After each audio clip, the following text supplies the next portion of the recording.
Salmo de número 12.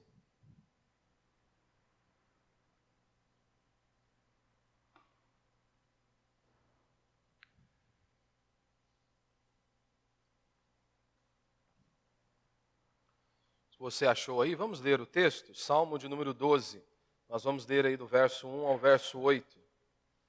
Aqui é um salmo também de Davi, né? E você vai perceber que ao longo da exposição dos salmos, o subtítulo ele deixa bem enfático aí já, né? A falsidade do homem e a veracidade de Deus. O cenário que Davi vai descrever a nós aqui neste salmo de número 12 é mais uma vez um caos. E este salmo ele é muito prático e ele é muito atual para nós hoje.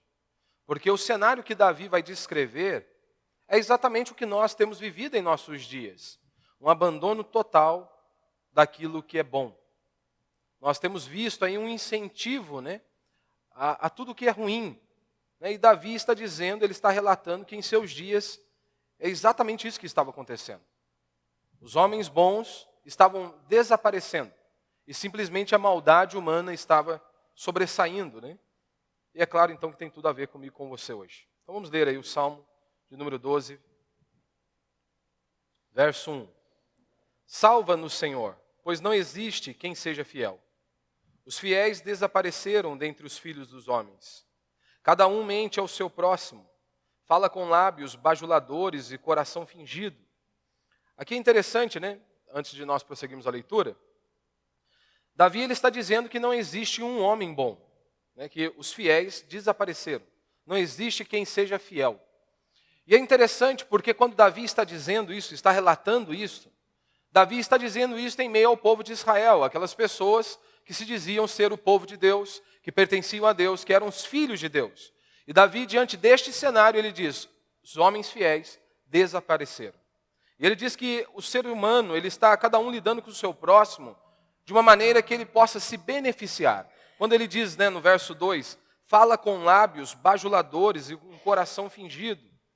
É aquela pessoa que ela vai ajudar o próximo, mas não é porque ela tem prazer e ela ajuda simplesmente pelo fato de contribuir com o seu próximo, de ajudar o seu próximo, mas porque ela quer ver algo, ela quer receber algo em troca. E é por isso que ele diz, olha, lábios bajuladores.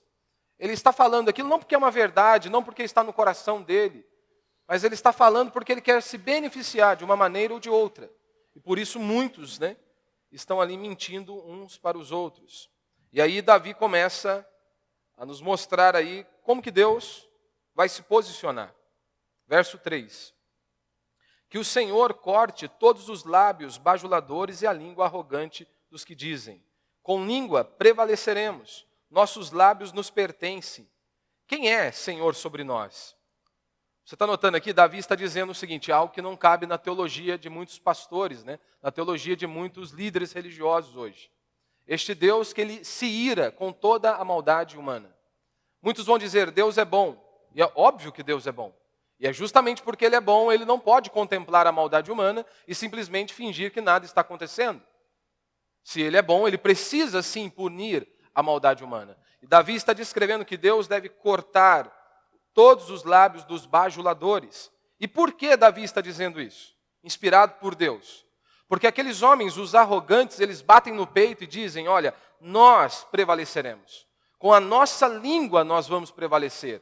Em outras palavras, traduzindo, eles estão dizendo, nós vamos ganhar no grito. É isso que vai acontecer, nós vamos ganhar no grito. E eles ainda se perguntam, quem é Senhor sobre nós? Quem que vai nos impor um limite? É exatamente assim que um ímpio, ele se posiciona, não é? Verso 5. Da mesma maneira que Davi nos apresenta um Deus que ele pune a maldade humana, no verso 5, Davi está nos mostrando um Deus que recompensa os homens bons.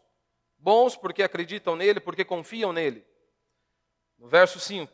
Por causa da opressão dos pobres e do gemido dos necessitados, eu me levantarei agora, diz o Senhor. Trarei segurança a quem anseia por ela. As palavras do Senhor são palavras puras, como prata refinada numa fornalha de barro, purificada 7 vezes. Tu, Senhor, nos guardarás. Tu nos defenderás para sempre desta geração. Quando a corrupção é enaltecida entre os filhos dos homens, os ímpios andam livremente por toda parte. Só esse verso 8 já retrata os nossos dias, né? De forma muito prática, né? Quando a corrupção é enaltecida entre os filhos dos homens, os ímpios andam livremente por toda parte. E é exatamente este o cenário que nós vemos dia após dia, seja em nosso país ou em todo o mundo, né? A maldade prevalecendo, a corrupção prevalecendo. E aí muitos podem se perguntar, convém ser honesto? Convém fazer aquilo que é reto? Essa é uma pergunta. Então o tema da minha mensagem aí hoje é: tudo parece um caos. Como eu disse, meu irmão, nós vivemos em dias que as pessoas não conhecem a Deus. Esta é a realidade. E muitos líderes religiosos, eles adoram chegar no púlpito e dizer o seguinte: Deus falou comigo, eu vi Deus, Deus se revelou a mim. Constantemente nesta exposição aqui dos Salmos, você tem me ouvido falar, Deus não falou comigo, eu não vi Deus. O único meio pelo qual eu posso conhecer a Deus é por meio das Sagradas Escrituras. Deus não falou comigo, Deus falou com o apóstolo Paulo, Deus falou com os profetas, Deus falou com os seus discípulos, com os apóstolos. Deus falou com eles, Deus se revelou a eles. E o que nós conhecemos está aqui nas Sagradas Escrituras. E este talvez seja um dos grandes problemas hoje para a cristandade moderna. Porque muitos não leem a Bíblia. Por isso que eles começaram a fabricar um Deus, um Jesus em sua mente, mas que não é o Deus das Escrituras. As pessoas ficam iradas quando nós dizemos que Deus pune a maldade humana. Muitos que se intitulam cristãos ficam irados, bravos, quando nós falamos que há um Deus no céu que pune a maldade humana. O resultado é justamente por conta dessa teologia, que está totalmente distante da palavra de Deus. Então nós vivemos em dias assim, tenebrosos, onde as pessoas não conhecem a Deus, inclusive aquelas que se dizem cristãs. Como que nós sabemos que elas não conhecem a Deus? É simples, é muito fácil de você identificar se ela conhece ou não a Deus. Pois a definição que muitas pessoas dão acerca de Deus, de quem Deus é, e essas muitas pessoas eu incluo muitos cristãos, a definição que muitos cristãos e muitas pessoas dão sobre quem Deus é simplesmente esta: Deus é bom. Ué, pastor, mas Deus não é bom? Sim, Deus é bom. Mas não para aqui. Isso é uma verdade, Deus é bom. Só que a interpretação que eles fazem deste Deus é bom é uma grande mentira. Porque quando eles dizem Deus é bom, para eles significa o seguinte: Deus vai realizar todos os meus sonhos carnais. Isso significa Deus ser bom. Ele tem que satisfazer todos os desejos do meu coração. Nós não vemos isso nas Sagradas Escrituras. Quando eles dizem que Deus é bom, eles estão dizendo que Deus nunca irá puni-los de seus pecados, que Deus não irá tratar com eles, que Deus não irá discipliná-los. Se esqueceram do grande servo do Senhor, Davi, o homem segundo o coração de Deus, que mentiu, adulterou, matou, um homem frio, sanguinário, calculista, mas o único homem chamado de segundo o coração de Deus. Deus perdoou Davi de seus pecados? Perdoou. Mas desde o início Deus deixou muito claro a Davi: a espada nunca mais apartará da sua casa. Pecado, ele não é mais limpo porque ele está na pele de uma ovelha.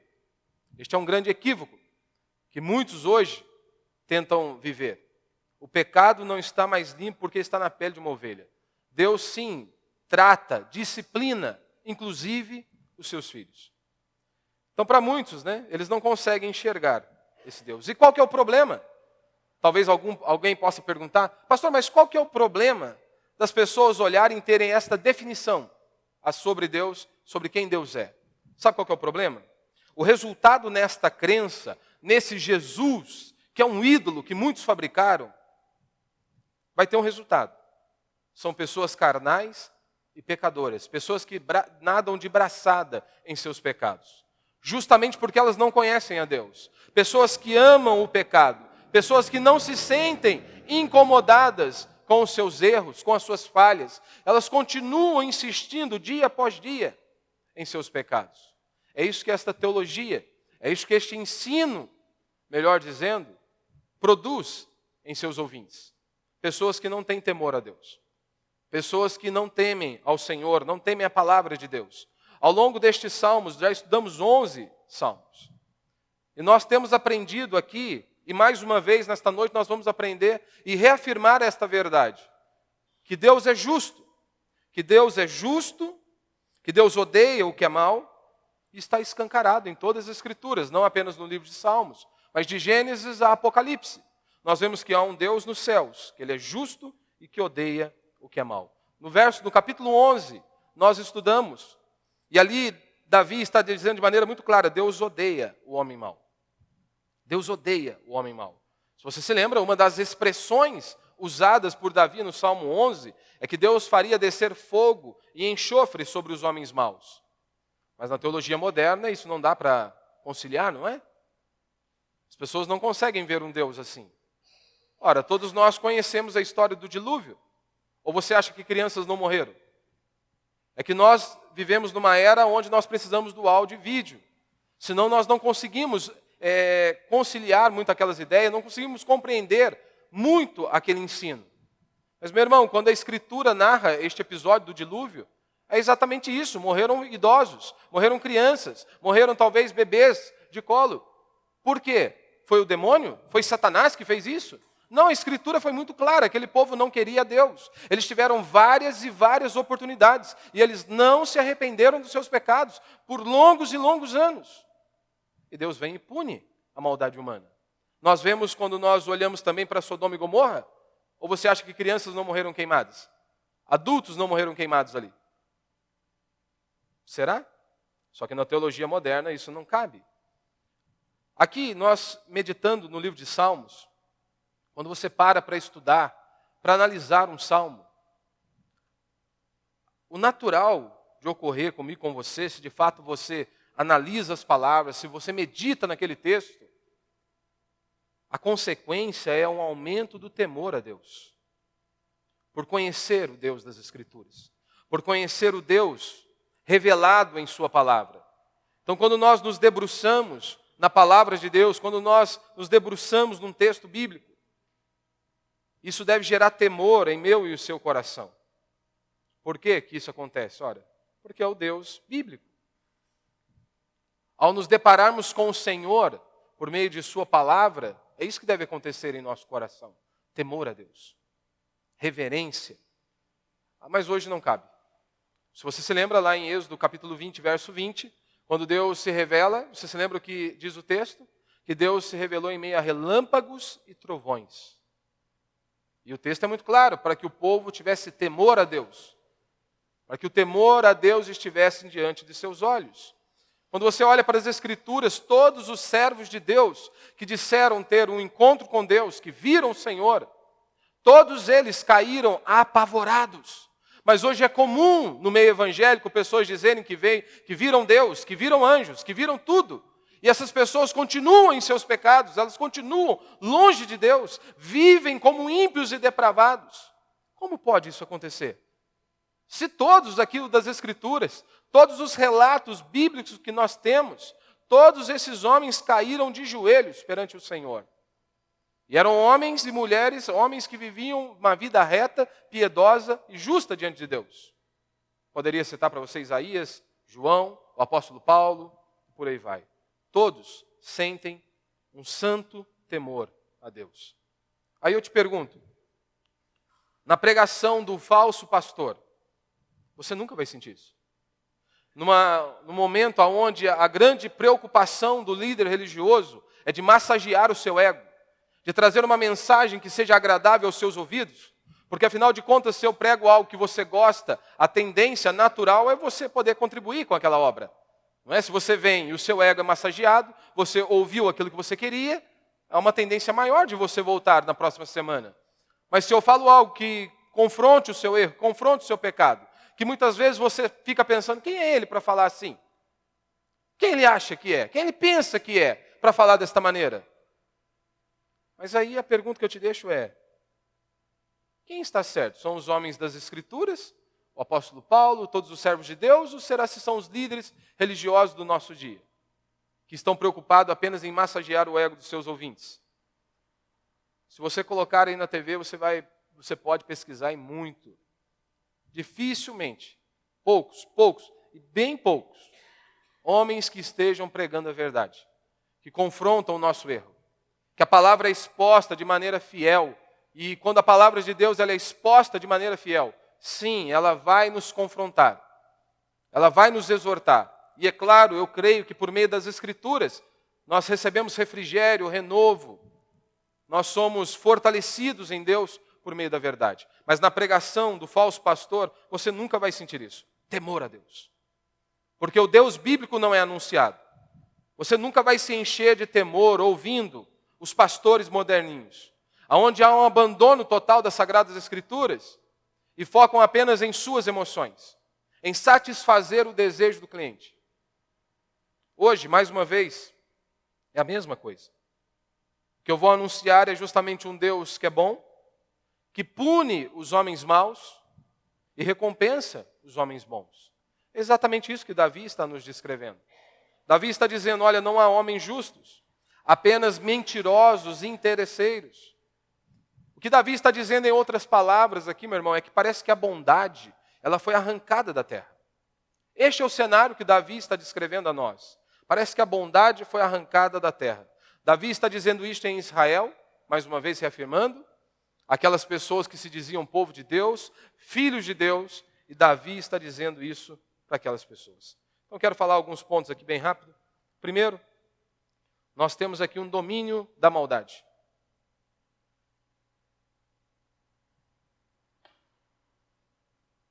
Não parece que nós vivemos nos dias de Davi? Você olha para um lado, políticos desonestos. Você olha para outro lado, você tem inúmeros líderes religiosos, que em sua maioria incompetentes, outros claramente desonestos. Quando você olha para as pessoas ao nosso lado, muitas vezes tentando nos passar para trás, é exatamente assim que nós vivemos hoje.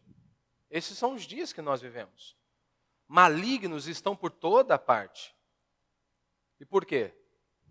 Quando a maldade é exaltada, é claro que vai crescer os homens malignos. Quando a maldade é exaltada, a tendência natural é isso. Vai afluir mais e mais homens malignos. Porque se você faz o que é reto, se você faz o que é certo, num país como o nosso, na maioria das vezes, você vai sofrer. Se você decide andar de maneira reta, fazer o que é reto, fazer o que é certo, na maioria das vezes você vai sofrer inúmeras consequências por fazer isso. Se você, por exemplo, como que as pessoas fazem para adestrar um cão? Né? É aquela lei de dar uma recompensa. Né? Você dá uma ordem para o cão, e aí ele faz, executa aquilo lá, você dá um prêmio para ele, dá um biscoitinho para ele lá, para ele se alimentar. A tendência, então, é óbvio, né? Com o passar do tempo, ele já conhece o seu comando, já conhece a sua voz de comando, e ele vai praticar aquilo que você o ensinou justamente para ser recompensado. Né? Agora imagine, é basicamente isso que acontece conosco hoje. Imagine que você, ou eu, qualquer um de nós aqui, você tem uma definição errada. Por exemplo, tem um cachorro ali, e ele está defendendo uma garota. E é algo certo. Se ele está defendendo a garota, né, de um ataque, seja de um ser humano ou de outro cão, mas você considere que isso não é legal. O cão está defendendo a moça e você começa a bater nele justamente porque ele está fazendo aquilo ali. Ele está defendendo a moça. É claro que, se dependendo da sua repreensão, ele vai parar, ele não vai mais tentar ajudar aquela moça. Agora, pense no outro cenário. O cachorro está rasgando a almofada lá do seu sofá. Que, para muitos, seria algo errado, mas para você ou para mim, poderia ser certo. O cão está começando a rasgar a almofada lá. Ao invés de você o discipliná-lo, você vai dar um biscoito para ele, mais um grãozinho de ração lá para ele. Qual que é a tendência natural? A tendência natural é ele continuar. Vamos terminar de rasgar isso aqui, vamos rasgar o sofá, vamos rasgar tudo aqui, porque este é o caminho. Porque ele foi recompensado. Ele foi recompensado. Num país como o nosso, a bondade ela é punida. E se a bondade ela é punida, a maldade ela é estimulada. Se você andar de maneira correta e reta, você é punido, então a maldade e andar errado é estimulado em nossos dias. Nós vemos isso todos os dias. Então a tendência natural, quando a bondade é punida, a tendência natural é que os homens bons desapareçam. Essa é a realidade. Só que a questão é que nós não somos um animal. Nós não somos um cachorro. Por quê? Que é bom nós lembrarmos isso. Não é porque em nossos dias a maldade é recompensada que nós devemos trilhar esse mesmo caminho. Você precisa se lembrar disso todos os dias. Não é porque todo mundo faz isso que você tem que fazer. Nós fomos chamados para andarmos na contramão deste mundo. E na maioria das vezes um cristão genuíno, ele sabe disso. Ele deveria estar preparado para isso, porque o próprio Cristo nos advertiu. Eles me perseguiram. Eles se levantaram contra mim. Vocês esperam aplauso dessas pessoas?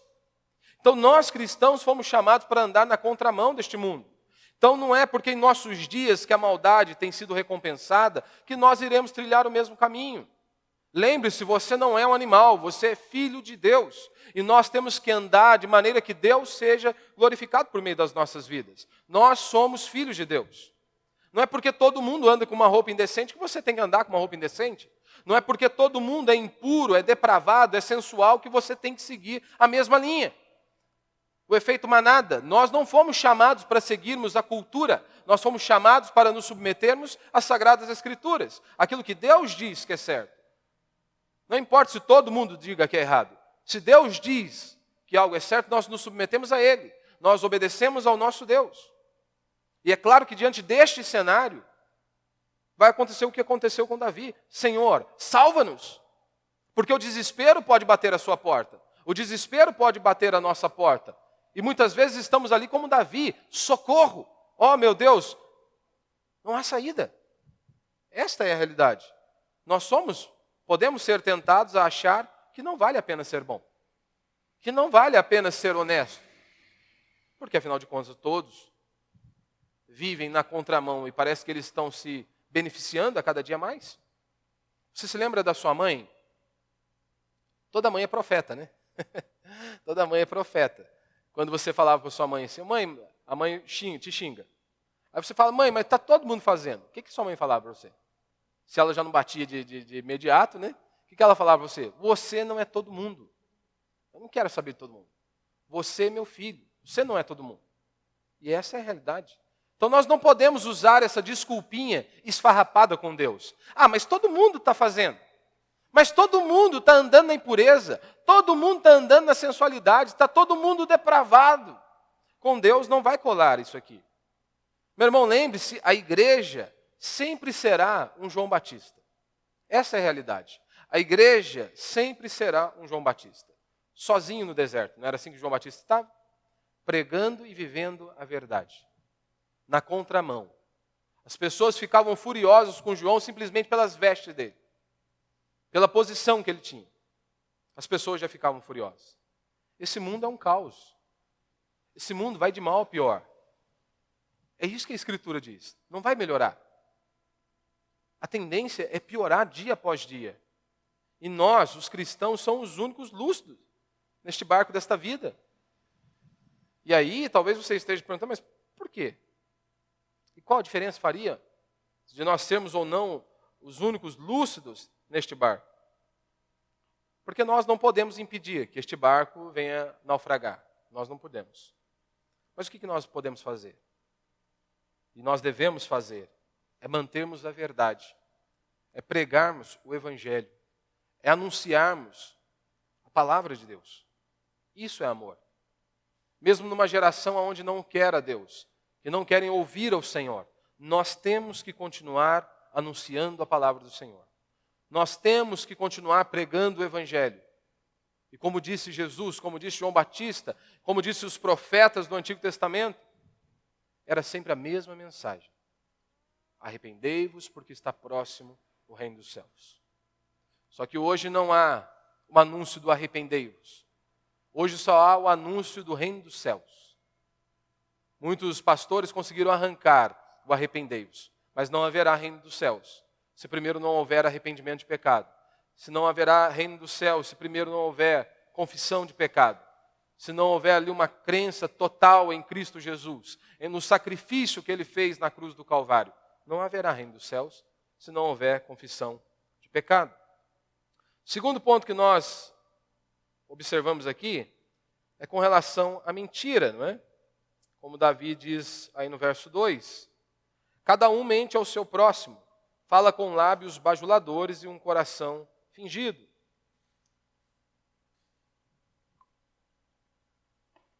Esses homens bajuladores é aquele homem interesseiro, né? Aquela mentirinha interesseira. Tipo assim, nós estamos chegando agora em época de eleição. O que acontece em época de eleição? O que o político faz? O político vai para a feira, vai à feira, comer pastel. Você acha que o cara come pastel, irmão? Você acha que o cara come pastel? Pega a criança tudo ranhenta lá. Não é. Mas está lá aí, beija a criança, levanta a criança para cima, dá risada. Por quê? Ele está interessado no voto do pai. Só isso. Essa é a realidade. Mas eu não estou preocupado com os políticos. Estou preocupado comigo e com você. Estou preocupado conosco. Porque isso aqui tem tudo a ver comigo e com você. Muitas vezes nós mentimos e sequer percebemos que estamos mentindo. Nós não monitoramos o nosso coração. Acaba se tornando algo habitual, que você não consegue identificar mais se o que você está falando é uma verdade ou se você está tentando se beneficiar. Tipo assim, eu posso chegar aqui e tentar transparecer ser uma pessoa humilde. Mas não porque eu creio numa piedade bíblica. Porque eu quero ouvir das pessoas, ou pelo menos que as pessoas pensem ao meu respeito, que eu sou uma pessoa humilde. Que eu sou realmente um servo de Deus. Eu posso fazer isso. Você pode fazer isso. Qualquer um de nós podemos fazer isso. E isso pode se tornar algo habitual em nossas vidas. E nós vivemos isso dia após dia, não nós sem conseguirmos identificar que nós não estamos fazendo para a glória de Deus, que nós não estamos ali realmente com o coração contrito, quebrantado, querendo o melhor para o próximo, mas nós estamos fazendo, dando com a mão direita para que a esquerda receba do outro lado. Jesus nunca nos ensinou assim. Lembre-se de uma coisa, nós somos mentirosos contumazes. Isso está dentro de mim e de você. E nós precisamos dia após dia avaliar o nosso coração à luz da palavra de Deus. A Bíblia diz que o nosso coração ele é corrupto e desesperadamente enganoso. O nosso coração ele é uma fábrica de mentiras. E o nosso coração é um dos nossos maiores inimigos. E ele nos prega peça constantemente. E nós caímos nestas peças. Tipo, se você tem bastante dinheiro, o seu coração diz para você, olha, você é o máximo. Viu que pessoa de sucesso que você é? Também trabalhou muito, trabalhou de forma árdua, tem muitas posses, muito dinheiro. Você é um sucesso. Você merece isso. E você diz, é verdade, rapaz, trabalhei pra caramba. Eu sou o cara. Mas vamos dizer que pega uma época ali das vacas magras, né? Aí você está lá com um carrinho mais ou menos, o bolso já não está tão bom. Aí o seu coração vem e te prega outra peça. Está vendo? Você é uma pessoa que não se apega às riquezas. Para que aquele carrão? Por quê? Porque ela é ostentação. Ela é só para mostrar, para expor a vaidade daquele coração. Aí você diz, é verdade, rapaz. Bem faz eu mesmo, sou humilde. Não ligo para posses, para bens, para propriedades. Você consegue notar? Te dei 2 exemplos apenas. Mas o nosso coração é um dos nossos maiores inimigos. E todos os dias ele quer nos pregar uma peça. Todos os dias ele quer nos pregar uma peça. No verso 4, Davi está dizendo, né? O Senhor, dos que dizem, né? Com a língua prevaleceremos, ou seja, nós vamos ganhar no grito. Nossos lábios nos pertencem. Quem é o Senhor sobre nós, né? Porque Davi está dizendo que aqueles homens, eles acreditam no poder de ascender pela mentira. Ou seja, nós vamos crescer pela mentira. Nós vamos ser maior do que os outros pela mentira. Nós vamos ganhar no gogó. Ele está dizendo, olha, nós não vamos ganhar porque somos talentosos, nós não vamos avançar porque nós trabalhamos de maneira árdua, nós vamos avançar porque nós vamos mentir. Por meio do engano. É isso que ele está dizendo. Esses homens pensam que eles vão subir, eles vão ascender por conta da mentira. E não da bênção de Deus, não de um trabalho árduo, não de um trabalho honesto. E aí Davi ainda diz, né, no verso 4, que eles perguntam, né? Quem é Senhor sobre nós? Eles esquecem que há um Senhor sobre eles. Eles esquecem que há sim um Deus nos céus. E como diz as Escrituras, que os olhos dele passam por toda a terra. E não há nada que eu e você venhamos fazer que o Senhor não contemple. O seu esposo pode não ver, a sua esposa pode não ver, seja quem quer que seja, o ser humano pode não ver, mas os olhos do Senhor estão sobre nós. E aqui, é claro, Davi não está falando apenas ao arrogante ou ao incrédulo, mas de todos nós que somos viciados pelos nossos pecados. Isso aqui é algo para mim e para você, meu irmão. Isso aqui não é uma palavra apenas para o arrogante ou para o incrédulo, mas é para todos nós que, viciados pelos nossos pecados, esquecemos que há um Deus no céu. Quantas vezes você começa a mergulhar em seus pecados e você está tão viciado naquilo que você se esquece que os olhos do Senhor estão sobre você. Então isso é algo para mim e para você. No Salmo de número 15, verso 1 e verso 2, Davi vai dizer: Senhor, quem habitará no teu tabernáculo? Quem poderá morar no teu santo monte? É uma alusão, né? A casa de Deus. E aí, Davi responde no verso 2: aquele que vive com integridade, pratica a justiça e fala a verdade de coração. Fala a verdade de coração. É ajudar o próximo simplesmente pelo desejo de ajudar. É isso. Não é ajudar porque você vai se beneficiar. Não é ajudar porque outros vão ver e vão dizer: olha que pessoa, né? Maravilhosa, olha que ser humano ali, um exemplo. É simplesmente ajudar simplesmente para servir o próximo. Não é aquela ideia que nós vemos no mundo, uma mão lava a outra. Jesus não nos ensinou isso. Pelo contrário, ele disse: olha, se uma mão faz, a outra não precisa ficar sabendo. Ou seja, faça e não espere nada em troca. Não fique esperando receber alguma coisa. Faça simplesmente porque é certo. Faça simplesmente pelo desejo de servir ao seu próximo. É você se submeter não por medo, mas por obediência. Porque aquilo é certo, porque aquilo é correto. É simplesmente por conta disso. Então, meu irmão, nós precisamos ficar esperto com o nosso coração. Nosso coração ele é corrupto e desesperadamente enganoso. Ele é um dos nossos grandes inimigos. Terceiro ponto que nós vemos aqui, Davi diz aí, né? É no verso...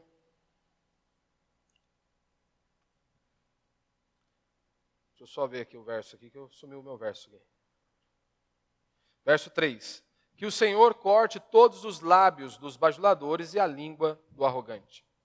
Nós cremos que Davi ele está inspirado por Deus. Ele está sendo inspirado por Deus, ele é inspirado por Deus para escrever estes versos. E ele está dizendo que a vontade de Deus, esta é a vontade de Deus que vai prevalecer sobre os homens maus. Mais uma vez nós vemos um retrato muito claro de Deus punindo a maldade humana. Eu sei que para muitos parece forte a linguagem bíblica, mas exatamente esta é a expressão. Você se lembra quando Jesus vai tratar da eternidade? Qual é a figura que nós temos inúmeras vezes nas Escrituras? É de choro e ranger de dentes. Quando nós vamos para Apocalipse, nós temos ali um cenário horrível, descrito por João, inspirado por Deus, que no dia do juízo será a ceia do Senhor. E descrito em Apocalipse, se você se lembra, lá em Apocalipse 19. Quem que será o banquete? Você se lembra? Reis, poderosos, ímpios. Os ímpios serão o banquete. E talvez nada mais assustador do que Mateus capítulo 10, verso 28, o próprio Cristo dizendo: e não temais os que matam o corpo e não podem matar a alma. Pelo contrário, temei aquele que pode destruir no inferno tanto a alma como o corpo. Você consegue entender o que Jesus está dizendo? Jesus olha e diz: olha, vocês não precisam, vocês estão preocupados com o cara que pode te matar? Este é a pior coisa que pode nos acontecer, não é? A pessoa vir e nos matar. Jesus está dizendo: olha, vocês não precisam temer os que matam o corpo apenas. Vocês deveriam temer a Deus, me temer. Porque além de matar o corpo, posso condenar o corpo a uma eternidade de sofrimento. Esta é a realidade. Aqui Davi está dizendo o seguinte: vocês acham que os homens são cruéis com os seus inimigos? É porque vocês não conhecem a Deus. É isso que ele está dizendo. Porque muitas vezes nós olhamos e ficamos acuados, não é? O que Deus está dizendo é exatamente isso. Vocês acham que eles são cruéis com os seus inimigos? Vocês acham que eles são opressores com os seus inimigos? Eu sou muito mais. Como diz o autor de Hebreus, um dos nomes de Deus é que Ele é o vingador. O vingador. Só que nós vemos que Deus ele corta línguas. Em outros salmos que nós já estudamos, que Deus esmigalha ossos. Nós vemos nas Escrituras que Ele vai queimar a alma de maneira paulatina, por todos sempre. E há inúmeras expressões nas Escrituras deste Deus verdadeiro, que é um Deus justo, um Deus misericordioso, um Deus gracioso. Mas Ele não deixa de ser um Deus justo, que vai punir sim a maldade humana. Por isso, meu irmão, por isso, a importância de você conhecer o Senhor revelado nas Escrituras. Por isso a importância de você ler a sua Bíblia, para que você não seja enganado por qualquer idiota que estiver ali à frente. Por isso que você precisa conhecer a palavra de Deus. Aí, se você conhece esse Deus revelado nas Sagradas Escrituras, eu garanto para você que quando o Zé Linguiça ali da esquina vier com um papo furado para cima de você, você vai conseguir identificar. Isso aí que ele está falando é uma balela. Isso aí que ele está anunciando é uma balela, não é o Deus das Sagradas Escrituras. Você vai conseguir identificar quem é verdadeiro e quem é falso. Agora, se você não lê as Escrituras, se você não se debruça na palavra de Deus, facilmente você é enganado. Facilmente você é enganado. E por último, para a gente encerrar, nós temos aqui a promessa de Deus, não é? No verso 5. Por causa da opressão dos pobres e do gemido dos necessitados, eu me levantarei agora, diz o Senhor. Trarei segurança a quem anseia por ela. Eu me levantarei, diz o Senhor. Mesmo que o cenário seja de um caos, parece que tudo esteja perdido, parece que Deus não está no controle, Davi conclui dizendo, sim, Deus está no controle. Ele é soberano sobre tudo e sobre todos. E a sua promessa, Ele vai cumprir. A sua palavra, Ele vai cumprir. Como Ele diz aí, né? As palavras do Senhor são puras. Ele é fiel. Aqui, né, aqui já na Almeida, século 21, diz, né, as palavras do Senhor são palavras puras, como a prata refinada numa fornalha de barro, purificada 7 vezes. Né? Algumas versões, a revista atualizada vai trazer um cadinho, né? Cadinho que é exatamente essa mesma expressão, né? Era um lugar para fundir, né, e purificar metais. Ou seja, quando você coloca no fogo, as impurezas saem. Né? A impureza, tudo que é impuro, vai sair fora, só fica ali mesmo, seja a prata, seja o ouro, vai ficar ali intacto, né, íntegro. Né? A Escritura já passou por inúmeros testes possíveis. Inúmeros testes possíveis a Escritura já foi colocada à prova. E jamais se achou algum defeito nela. Quantas e quantas vezes nós vemos ali Deus livrando o seu povo de pessoas poderosíssimas, de impérios. Impérios ruíram, impérios caíram, e a igreja do Senhor permanece de pé. Quantos e quantos relatos nós temos? É exatamente o que Davi diz aí no final do verso 7. Tu, Senhor, nos guardarás. Tu nos defenderás para sempre desta geração. O Senhor vai nos defender, nos guardar desta geração para sempre. E aí algumas pessoas podem perguntar, pastor, mas não morreram muita gente? Não morreram muitos servos de Deus? Muitos homens não foram decapitados? Muitos homens não perderam seus bens, suas propriedades, a sua família? Muitos homens não perderam, inclusive, a própria vida? Como Deus, então, está guardando o seu povo? Como que Deus está protegendo para sempre o seu povo? A pergunta que eu te faço é, eles perderam a fé? Você se lembra? Eles perderam a fé?